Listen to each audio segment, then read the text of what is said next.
Russia has just been caught red-handed calling China the enemy in a leaked FSB intelligence document.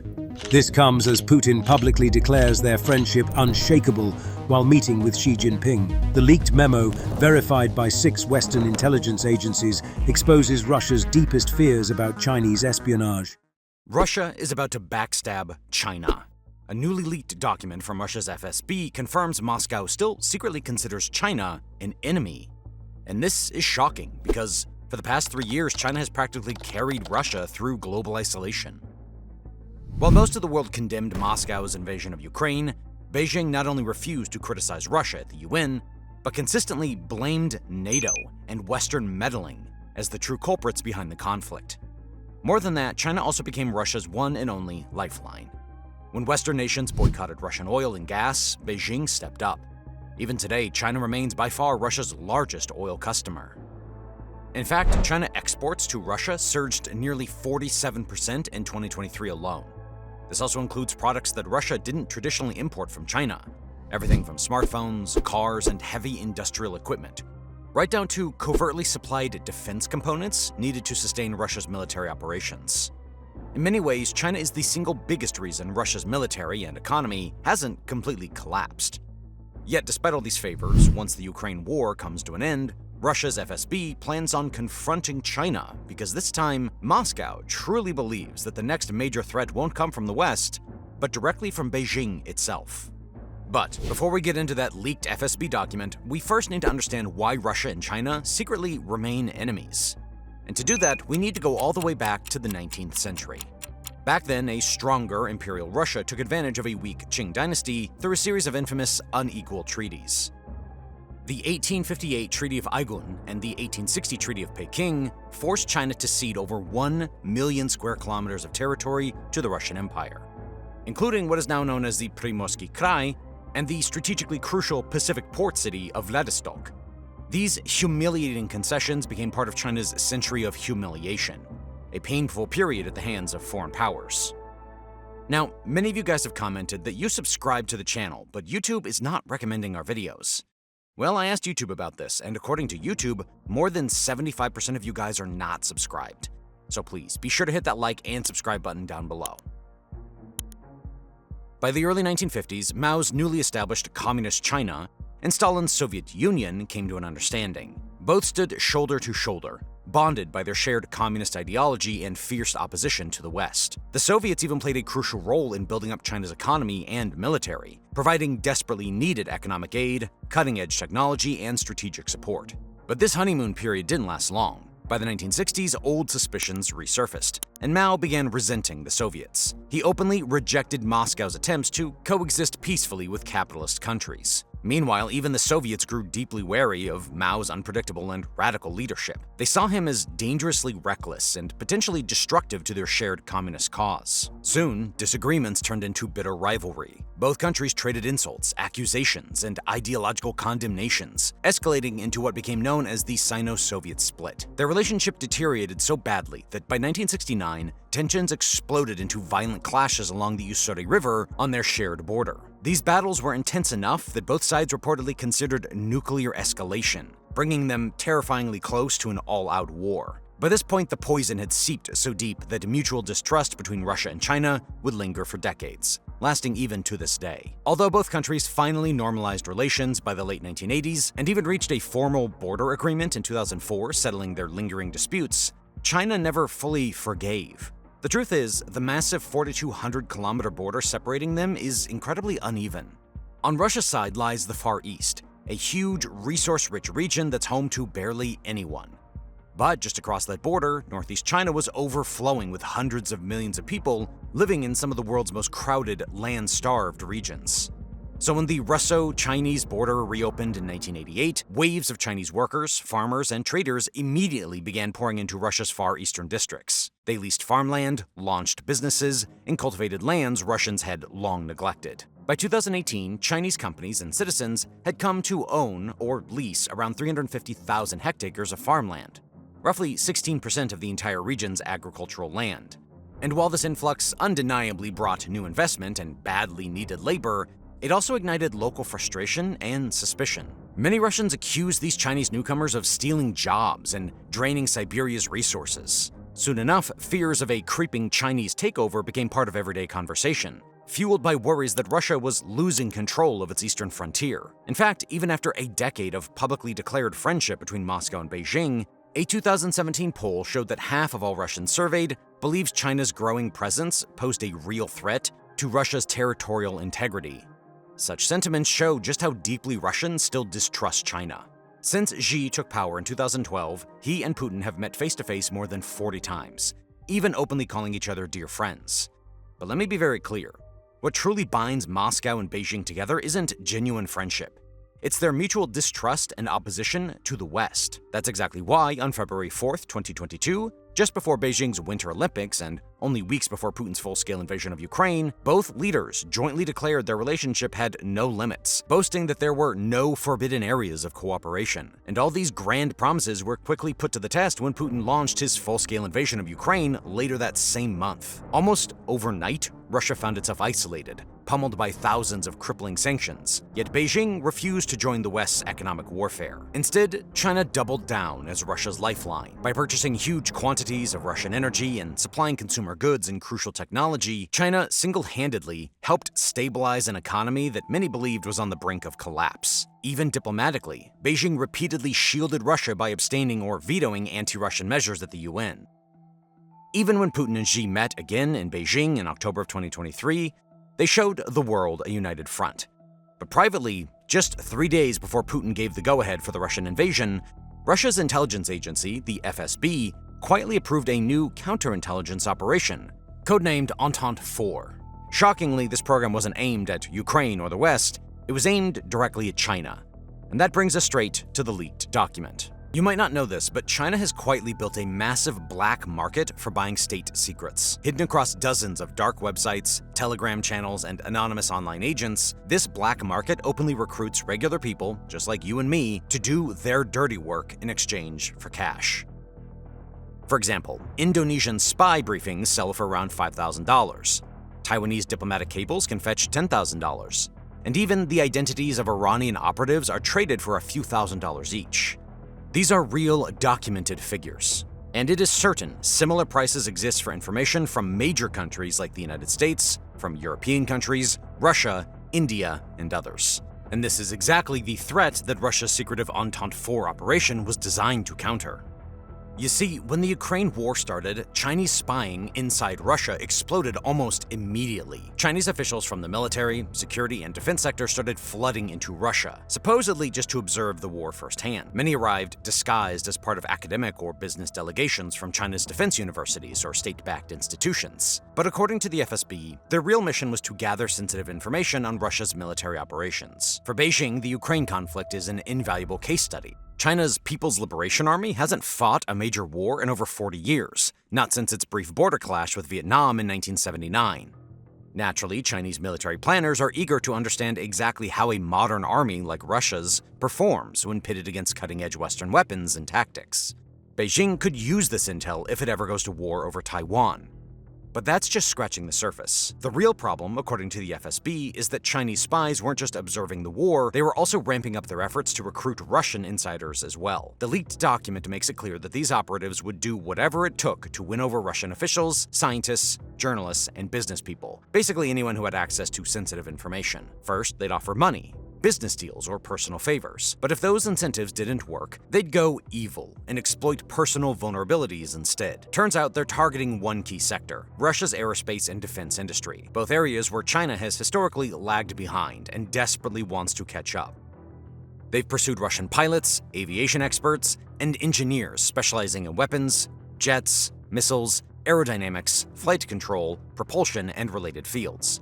Basically anyone with even a shred of valuable intelligence.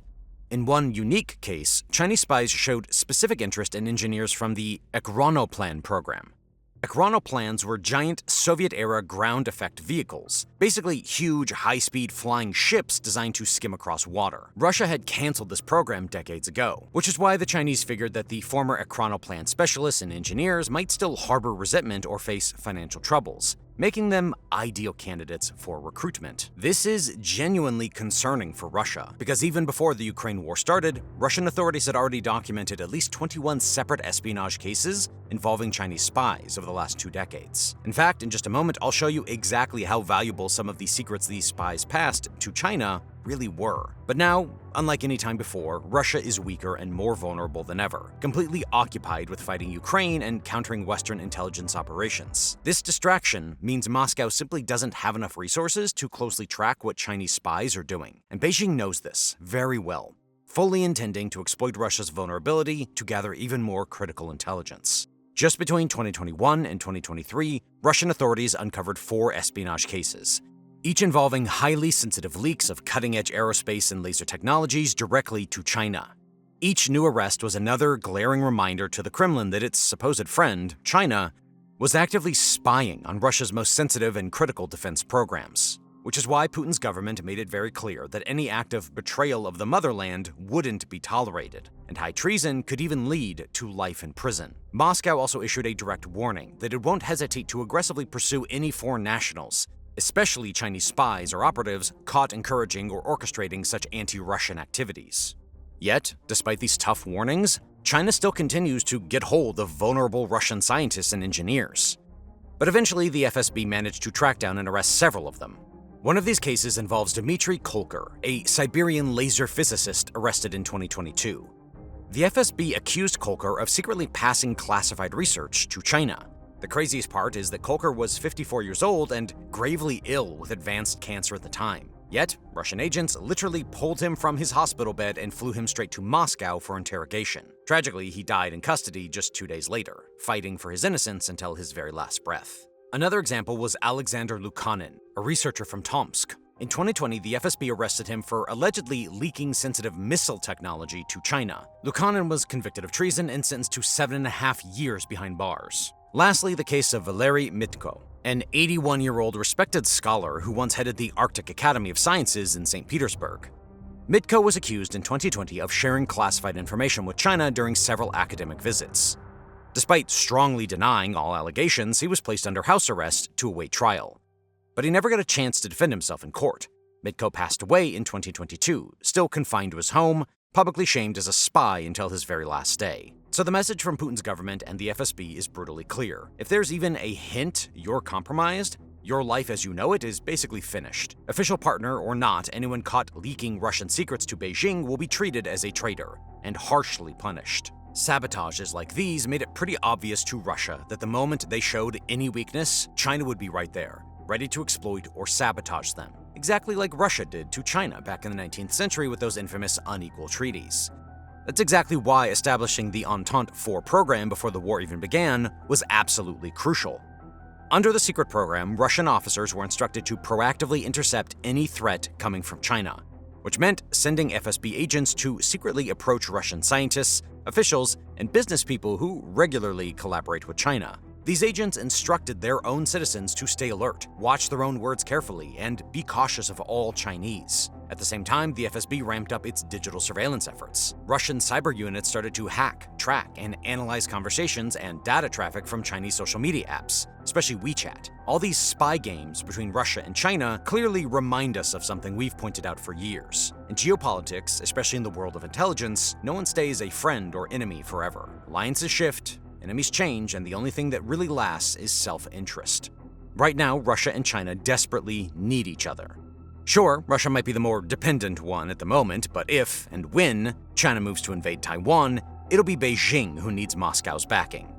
This explains why Putin and Xi keep showing off their so-called friendship, even though secretly their political leaders and intelligence services see each other as fierce rivals. Most people don't realize this, but for Russia, only 2 things really matter above everything else: its massive oil reserves and its powerful defense industry. And the entire point of this video is to expose how China is directly attacking that defense industry, quietly stealing secrets from engineers and scientists we just talked about. You see, throughout the 2000s and the 2010s, Russia has been repeatedly accusing China of stealing its military technology and intellectual property, secretly copying and reverse engineering advanced Russian weapons to build their own versions, without paying a penny and years of efforts on research and development.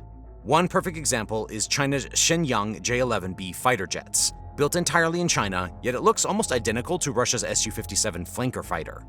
The same goes for China's HQ-9 long-range surface-to-air missile system too, which, by the way, looks and performs exactly like Russia's S-300 missile system.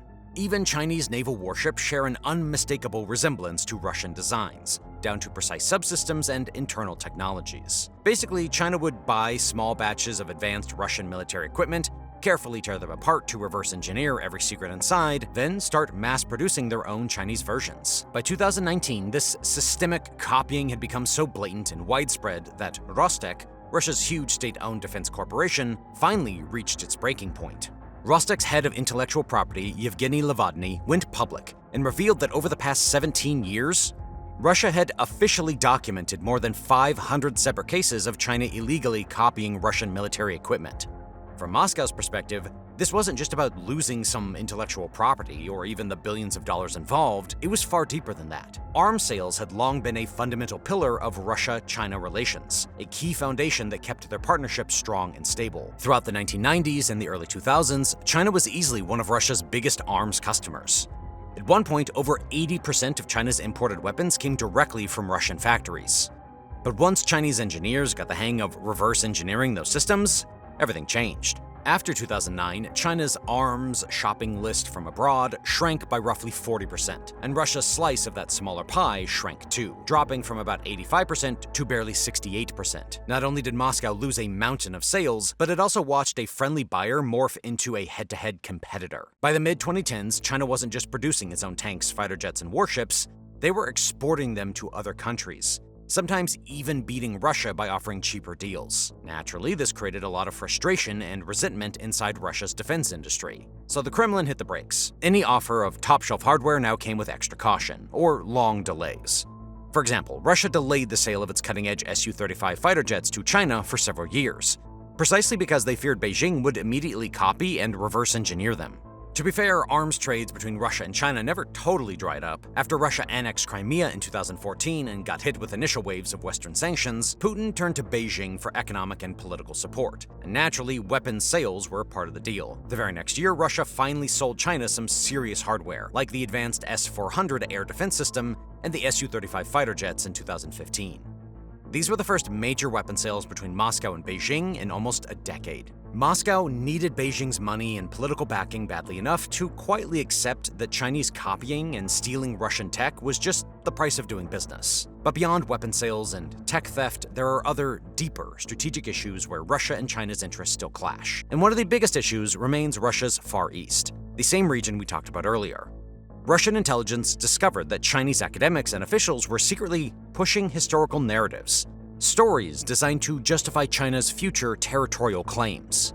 More specifically, Chinese researchers had been actively searching for traces of ancient Chinese peoples to prove their claim that these Russian lands were once part of ancient China. In fact, this isn't even a new tactic. China's been doing it to almost all of its neighbors. Either they find some tiny historical connection to another country's territory and use it to make bold claims, or if that doesn't work, they simply rewrite history to set the stage for a future territorial grab. Then, just 1 year into the Ukraine war, China started to reveal its true intentions. In 2023, Beijing published a new official national map that labeled some Russian cities and regions by their old Chinese names, something Moscow definitely noticed. In response, Russia's FSB ordered its agents to aggressively counter these attempts at historical revisionism. They instructed agents to carefully monitor Chinese scholars and delegations working in sensitive historical archives. They even went as far as denying entry visas to foreign researchers who seemed likely to question or challenge Russia's existing borders. Additionally, FSB agents began warning Russian citizens not to collaborate with or support these Chinese-led historical studies. All of this shows just how seriously Russia takes even the smallest hints of Chinese territorial ambition. Another point of tension between Russia and China is Central Asia. For nearly 2 centuries, Russia dominated Central Asia, first as an imperial colonizer and later as the heart of the Soviet Union. Even after the USSR fell apart in 1991, Moscow fought hard to maintain influence over the 5 Stan countries: Kazakhstan, Uzbekistan, Kyrgyzstan, Tajikistan, and Turkmenistan. They did this through close economic ties, political pressure, and military bases. But over the past 2 decades, China has started pouring massive investments into Central Asia through its Belt and Road Initiative. Billions of dollars went to highways, railroads, pipelines, and energy projects. transforming China into the region's largest investor and primary trading partner. By 2020, China had officially overtaken Russia as the top trade partner for every single Central Asian country. At first, China's growing influence wasn't confrontational. Beijing mainly focused on economic development and deliberately left political and security issues to Russia. But now, that's changing too. With Russia distracted and weakened by its war in Ukraine, Central Asian countries have started leaning closer to China. A clear sign of this was the high-profile China-Central Asia Summit in 2023, held in the Chinese city of Xi'an, where Xi Jinping personally invited all 5 Central Asian presidents. But guess who wasn't invited? Russia. The Kremlin definitely noticed, and it understood exactly what Beijing was trying to do. The leaked FSB document indicates that Russia is genuinely nervous about this shift in Central Asia. According to the memo, Beijing has launched a new strategy to boost Chinese soft power in Central Asia and has already begun implementing it in places like Uzbekistan. Now, while the document doesn't go into detail, it does mention humanitarian exchanges. In simpler terms, this likely means cultural programs, language institutes like the Confucius Institutes China operates worldwide, scholarships for students, media outreach, and other activities designed specifically to win hearts and minds. And even more troubling for Moscow, China is stepping into regional security roles as well. Beijing has already established a counter-terrorism outpost in Tajikistan, and they've even supplied drones to several Central Asian militaries. For Putin, all of this is a massive concern. He sees himself as the protector of Russia's traditional sphere of influence, especially in Central Asia, a region Russia has dominated for nearly 2 centuries. Losing any influence here would be deeply personal and strategic. Still, there's very little that Russia could do right now. And finally, there's the Arctic, another major yet often overlooked flashpoint of tension between Russia and China. You see, Russia has the largest Arctic coastline of any country on Earth, stretching over 24,000 kilometers. And for decades, Moscow has poured enormous resources into developing what's called the Northern Sea Route. With global warming now rapidly melting the Arctic ice, this once frozen passage is becoming increasingly accessible. To put this into perspective, the Northern Sea Route can cut travel time between Europe and East Asia by around 2 full weeks, compared to the traditional journey through the Suez Canal. On top of that, it offers strategic security and economic survival. According to the US Geological Survey, there's an estimated 48 billion barrels of oil and 43 trillion cubic meters of natural gas beneath the melting ice. China, nowhere geographically close to the Arctic, has declared itself a near-Arctic state. That means they're determined to be involved in the region, and they're especially interested in using Russia's Northern Sea Route to drastically cut their shipping costs and transit times. Beyond just faster shipping, China also has its eyes on Arctic oil and gas reserves, wanting direct access to these valuable energy projects. In the past, Russia was hesitant, actually pretty resistant, to letting China or anyone else get too close to its Arctic territories. But after Russia invaded Ukraine, Western sanctions changed everything. These sanctions severely limited Russia's access to crucial Western money and advanced technology, making it much harder for Moscow to fully exploit Arctic resources alone. The leaked document highlights that China knew that Western sanctions would push Russia straight into Beijing's arms. For example, when U.S. oil services from Baker Hughes pulled out of a Russian Arctic LNG development, Russia's gas company Novatek had to rely on Chinese partners to fill the gap and keep the project going. Chinese finance, equipment, and expertise are gradually becoming lifelines for Russia's Arctic ambitions. And with that comes China's leverage. Moscow still insists that the Northern Sea Route remains under Russian jurisdiction and that foreign ships, including Chinese, need permission and Russian pilots. The FSB document also noted that Chinese spies were active in the Arctic too, either through research collaborations or through mining companies, using them as covers to gather sensitive information about Russia's development plans. China has already built research stations in the Arctic and regularly sends scientific icebreaker ships through Russia's Northern Sea Route. Officially, these expeditions are labeled as purely scientific, but in reality, they're mapping strategic routes, collecting critical data, and slowly increasing China's presence and influence. From Russia's perspective, the worry is that China's role could expand from helper to assertive player in the Arctic, especially if Russia remains isolated and in need of Chinese investment. Right now, Russia-China cooperation in the Arctic is practical, even necessary. But as the FSB memo implies, that could change fast if Beijing decides to backstab Moscow first. Ultimately, despite everything we've discussed, the FSB isn't going to take drastic actions against China anytime soon. Sure, they'll ramp up their surveillance, stay vigilant, and quietly push back whenever possible, but nothing more serious. For now, despite all their mistrust, both Moscow and Beijing need each other. At least for the moment, they don't have better options.